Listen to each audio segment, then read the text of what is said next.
So I'm here with Lee Powell at Garland Nursery. And Lee, a lot of people are wanting privacy plants, but quite a few customers come in with a narrow place only to grow things, and that's confusing for them. And you've come up with a few ideas, some suggestions for them. I did, and the first thing that came to mind was Arbor vitae, and that's a pretty simple fallback for people. It's a nice narrow evergreen shrub that provides great privacy, but it is fairly common. So I thought we'd look at a few other options that might be interesting.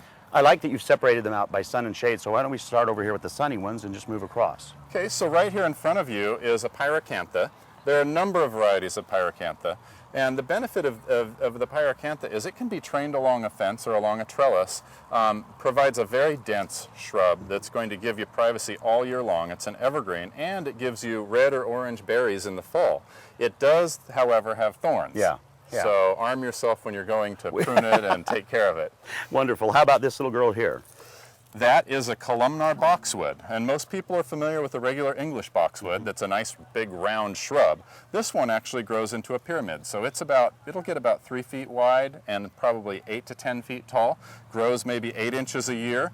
So it's going to provide a nice thin privacy hedge. And because it's boxwood, not going to need a lot of pruning. Not a lot of pruning. If you want to make it a little denser, you can do some trimming on it early and thicken it up a little bit. This green is really deep and lush. Yeah, the euonymus there is absolutely fantastic. It's called greenspire, and it doesn't do much other than what you see right now, but the rich green glossy leaves are really beautiful on that one. And it's going to get about 8 feet tall by about 2 feet wide. It's easy to trim a few of the errant branches that go out to the side and keep it nice and upright.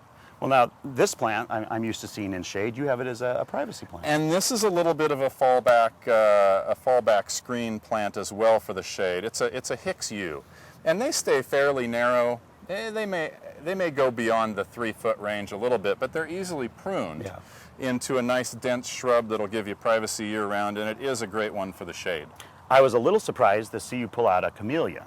Yes, and the reason I did the camellia, as most people know, a camellia forms a fairly, kind of upright oval shape. It's going to get much wider than 3 feet, but they are easy to train along a fence or trellis to espalier and have a nice, dense, beautiful, glossy green privacy screen that'll flower, give you the benefit of the flowers in the fall or winter. Yep, and I'm glad that you brought in a couple of vines as well, because they work well for privacy. Yeah, so bringing in, if you do have a fence and you can put a trellis on it and you want some privacy, or even, I've seen people with chain link fences that want to dress them up a little bit.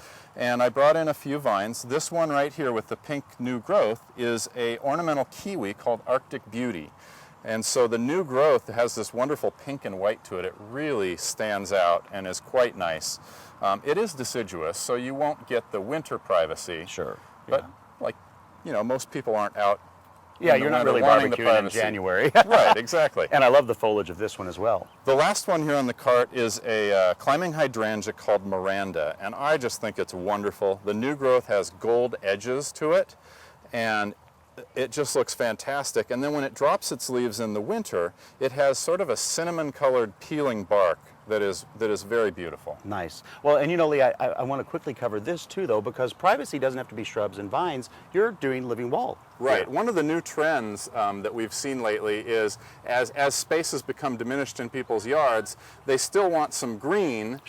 And they have to put up a fence maybe, and this is a way you can have a fence and have some green vegetation on it. So this is actually 4 inches thick. We filled it with soil and cut some holes in it and planted some wonderful sedums and grasses, and it was just started. So it's a little rough right now. But it's beautiful already. Yeah, it's going to fill it and be wonderful. No matter what you're looking for, what your space requirements are, coming out to Garland Nursery, talk to Lee and his great staff, and they're going to be able to answer all of your questions. Thanks so much, Lee. Hey, thank you, William.